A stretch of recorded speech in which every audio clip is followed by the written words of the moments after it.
All right. You should be able to see my screen here. I made a basically a pyramid here to help parents and athletes better understand where we're coming from with our training, how we start, and how we progress as the athletes become more advanced, as become better athletes as they get older. So if you look at this pyramid here, and this stuff I write about this stuff a lot, but I'm just going to kind of go through this to kind of show you, give you a visual of how we progress through. This is kind of our programming. This isn't how everybody does it, but this is kind of how we do it. So the bottom here you see I write about GPP a lot. So GPP 1 and 2 basically are two beginner programs. Means general physical preparedness. And this is stuff that every athlete needs. So if you look down here, every athlete needs this stuff. This is where we begin. So this is just basic strength, total body strength and conditioning, sled pulls, push-ups and pull-ups, fundamentals of strength training. So we're learning fundamentals, how to squat down. We're not using any barbells. We're not really loading the spine very heavy with this. This is all pretty much light stuff, and we're running through this stuff full body every time. Trying to improve fitness. We're dragging sleds. We're doing basic jumping. We're trying to work on our flexibility and become, if athletes are tight, we're trying to become more flexible. It's much easier to do this stuff down here in the beginning than it is as they get older and as they advance. Give me a 9-year-old and we could make a lot of headway in a year. And if you give me an 18-year-old with the same issues, it's going to take a lot longer to make some headway on that stuff. So that's general physical preparedness training. Now, if you notice over here on the side, I drew arrows from GPP to every other block that's on this pyramid. The reason why I did that is GPP must be maintained constantly throughout an athlete's career. So if you look over here, it also says should be no restarting. And that may seem like counter productive to one another, but what we're saying here is this needs to be maintained. You constantly have to maintain a high level of GPP. So even as we progress and we get to more advanced programming, we're still maintaining GPP works. So we're still doing basics, basically, essentially. We're still maintaining our fitness level. We're still working fundamentals. We're still doing flexibility training. We're still dragging sleds and trying to maintain, a high level of fitness. But there should be no restarting, which means once I get to here, and this is where a lot of athletes make the mistake, and I know it's so difficult because they got a lot going on, but they do 3 months of this type of training, and just as they're ready to advance to like the next type of next level of programming, they go in season or they miss 3 months, 4 months. Baseball players, it could be 6 months, 7 months, 8 months of training, and now they come back and they're detrained and they have to start right back down here at GPP again, and then try hopefully to get to this level next time. Or they might come here. They might be training at this level and they decide that this stuff isn't important to their athleticism, and they don't train for a long time, and then now you come back in and now we're back down here. Sometimes what happens with this too is they get to here, they miss a lot of time, they try to jump back into this type of level of training and it doesn't work. Okay, if you're not maintaining, it doesn't take a lot to maintain general physical preparedness. It doesn't take a lot to maintain this stuff. You should be able to maintain this if you're in season, if you're injured, it doesn't really matter. You should be able to maintain this stuff. It doesn't take, because it does not take a lot.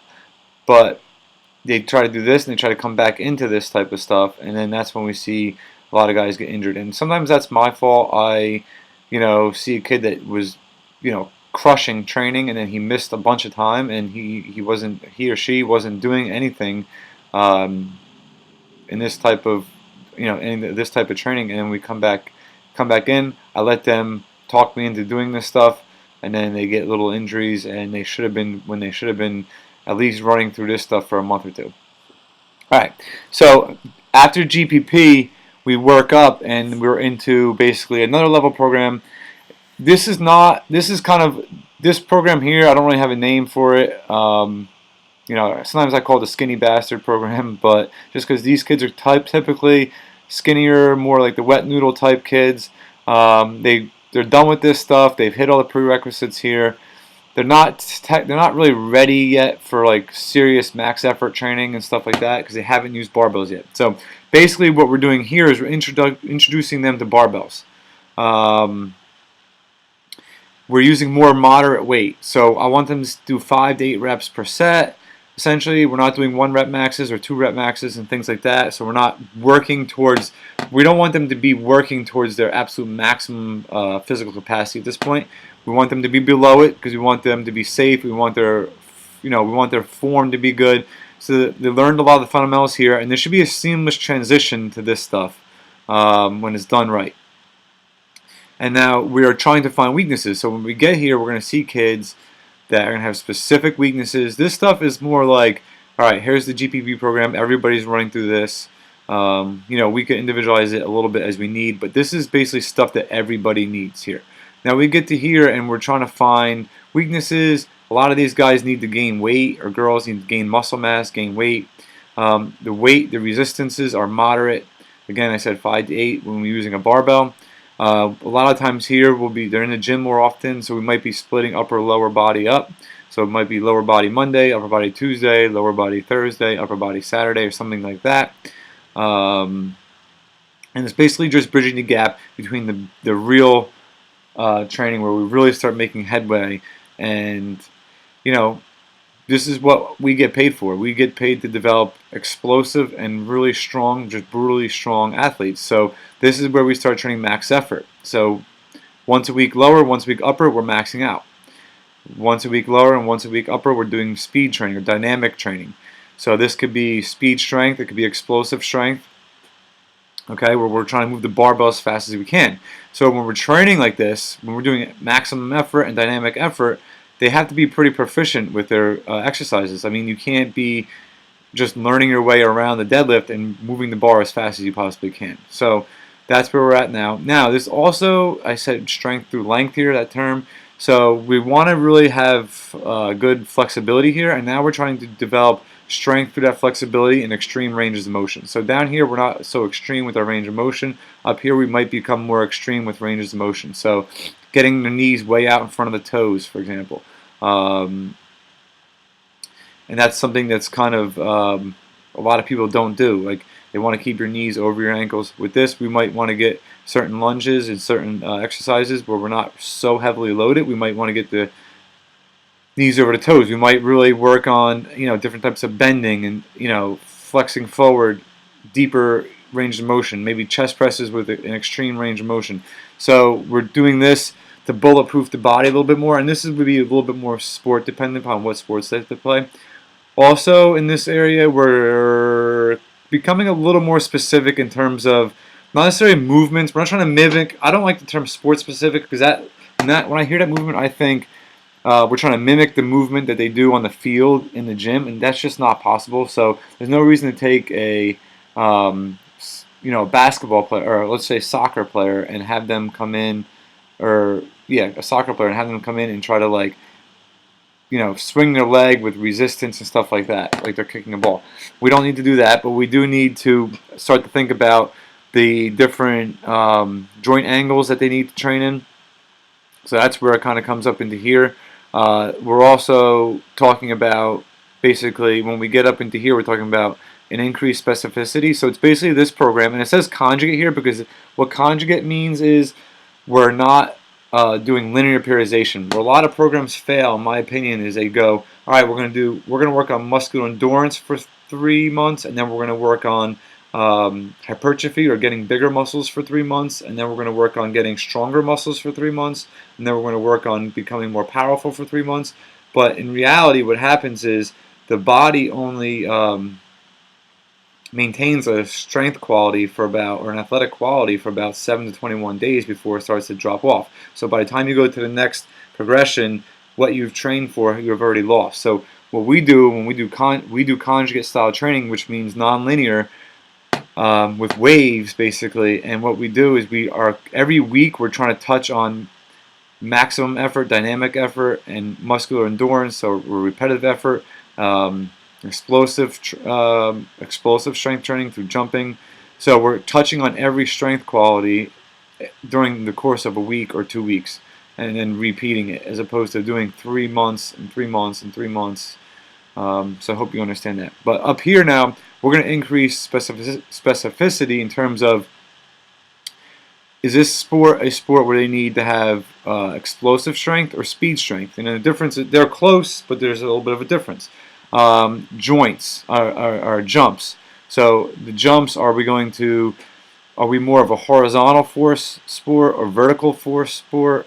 Do we need to be jumping more rotational? Maybe baseball is a lot more rotational, but they also need to be able to run, so we need to be able to do some horizontal. So we do take that into consideration as we get into this area of our training. And also joint angles. So joint angles are going to be important, just in terms of what's the range of motion that you need at the joints. Maybe up here maybe here all of our baseball players are doing some type of chest pressing. We're using a barbell, we're benching. Maybe up here we're working more maybe of an increased range of motion on the bench press. So you can kind of see where we would start to tailor training a little bit more to the sport-specific side, and yet maintaining general physical preparedness. Now up here we're going to get into competition or in-season training. In-season training, I don't like to be set in stone with anything, so what I do for in-season training is, it depends on the sport, but we try to get one max effort lower body day in a week, and we try to maintain a lot of general physical preparedness. We take into consideration where they banged up, what muscles are getting overused in their sport, and we actually become maybe a little less we become a little more general in season almost, because it's just we're trying to maintain that general physical preparedness. So what happens in season, you get so specific in your sport that if you try to become too specific in the strength training as well, or the speed training and all that type of stuff, you become that's when you typically get overuse injuries. So we try to see what we need to what type of general physical preparedness they need to basically be healthy in season. And then I think that's about everything. I think I covered everything here. Again, speed. This one down here didn't really touch on speed training, but this is where we become more specific with our speed training as well. Is it a sport that's more acceleration dependent, or is it a sport that's more speed endurance dependent? Okay, so football will be a little more acceleration dependent. Maybe soccer, lacrosse are a little bit more speed endurance. You got to be able to sprint further and longer. Maybe not such a high speed. Maybe take that speed down a notch, but it's just longer, more endurance for that. So that's stuff that we take into consideration up here too. Conditioning. So in terms of like the wrestlers, we might be doing, we try to find things that are going to be more specific to being able to go three periods of 2 minutes and then maybe an overtime, and be able to do that. They have to maybe do 3 matches in a day, so maybe they have to be able to repeat that effort. A lot of lactate work, a lot of. So these are all things that we're just taking into consideration: their sport, their strengths, their weaknesses, what they need to work on, and that's what happens when we get up here. So as you can see, we're becoming more specific to the athlete and the sport as we come up the pyramid. Now, we're never going to be sport specific in terms of like, we don't work on batting, we don't work on wrestling in here and that type of stuff. We really are working on the strength component of it, the speed component of it, becoming a better athlete component, all around athletes, so that we could be better at the individual sport. And it all starts down here with the base of general physical preparedness. If they don't have this, this will never be a high, tall pyramid with a with a lot of improved performance. They need to have this first. So I hope that helps a lot of you. If you have any questions, don't hesitate to give me an email or a call.